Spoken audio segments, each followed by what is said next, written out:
வணக்கம். பூக்களை பிடிக்காத மனிதர்களே இருக்க முடியாது. ஆனா ஒரு தாவரத்திலிருந்து பூக்களை நீக்கிறதுக்கு, அதாவது எடுக்கிறதுக்கு வேறு வேறு பெயர்கள் சொல்றாங்க. பூ கொய்தல், பூ பறித்தல், பூ கிள்ளுதல் அப்படின்னு சொல்லிட்டு வேறு வேறு பெயர்கள் சொல்றாங்க.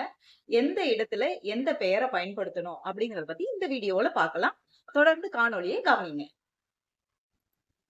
மல்லிகை, ரோஜா, செம்பருத்தி, அலரி, சூரியகாந்தி, பவழமல்லி, பாரிஜாதம், நந்தியாவட்டம், காகிதப்பூ போன்ற செடி வகைகளிலிருந்து பூக்களை எடுத்தலுக்கு பூ பறித்தல் என்று பெயர்.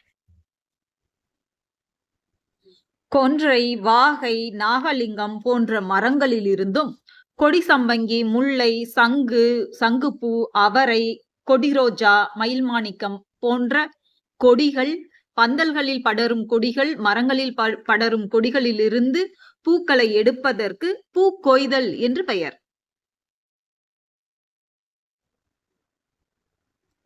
தரையில் படரும் நெருஞ்சி, டேபிள் ரோஸ், பூசணி போன்ற தாவரங்களிலிருந்து பூ எடுத்தலுக்கு கிள்ளுதல் என்று பெயர்.